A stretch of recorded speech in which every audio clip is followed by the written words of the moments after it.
Olá, eu sou a Luzia Maria, aluna da disciplina de Prática de Eletromagnetismo, e hoje eu vou falar sobre geradores elétricos. A definição: os geradores elétricos são dispositivos que podem converter o tipo de energia não elétrica, como por exemplo a mecânica e a eólica, em energia elétrica. Eles são usados em sua maioria para não haver a perda de energia quando acontece algum tipo de falha no fornecimento da energia elétrica.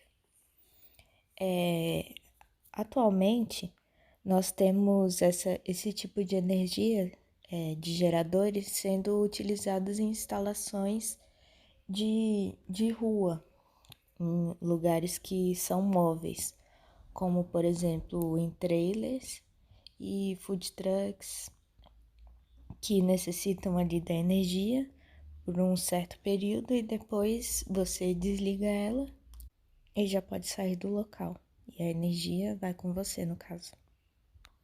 Seu princípio de funcionamento é baseado na indução eletromagnética, que é o fenômeno que relaciona o aparecimento da corrente elétrica em um condutor imerso em um campo magnético, e quando ocorre a variação do fluxo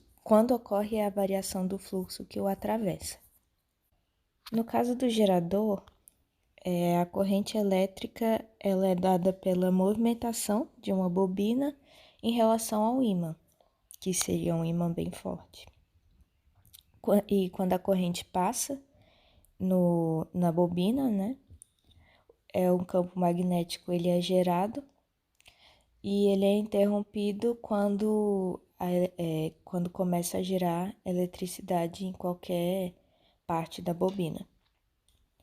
A potência do gerador ela depende da espessura e da quantidade de voltas do fio que você deu na bobina, que foi utilizado, né, na sua composição.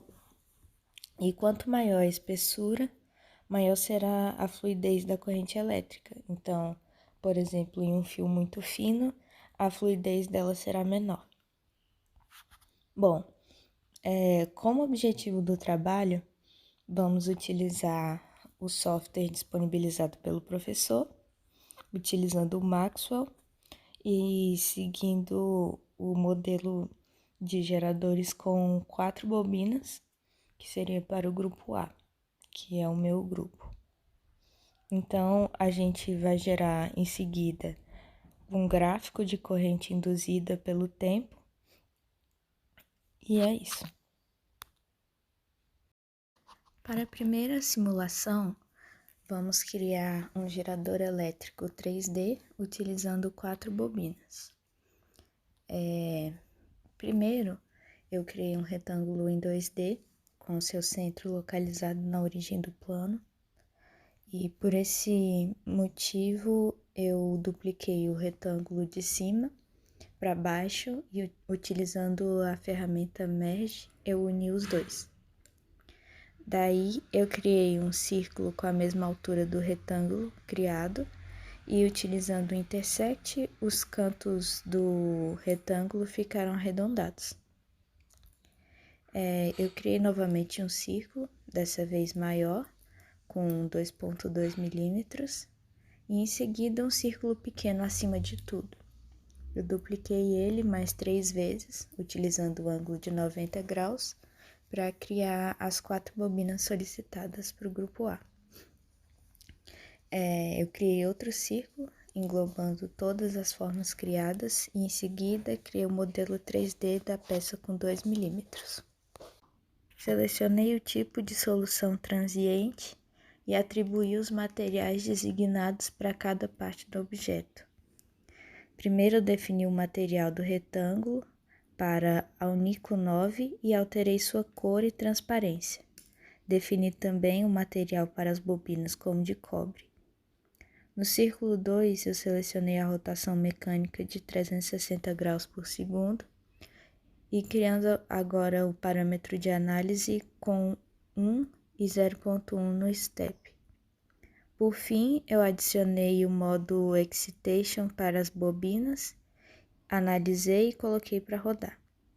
Os resultados a gente pode verificar nesse GIF do campo gerado e também o gráfico solicitado.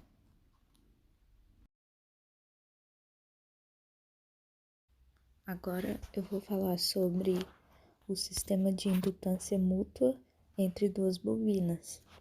Então, primeiro eu criei uma espiral como uma base, e em seguida eu criei outra no centro, porém ela estava deslocada para cima. Daí eu criei essas linhas que servirão para direcionar a criação do fio nas duas bobinas e defini também o cobre como o material para elas, tendo como resultado esses 4 fios que saem das bobinas. Em seguida eu criei um retângulo em volta de tudo para ser a área, para definir o espaço da bobina. Daí eu defini os parâmetros de saída da corrente para 5 amperes e validei e coloquei para rodar. Os resultados foram que, assim, o comportamento do campo magnético e a intensidade do campo magnético também. E aqui, por fim, a tabela com os valores da indutância e da corrente.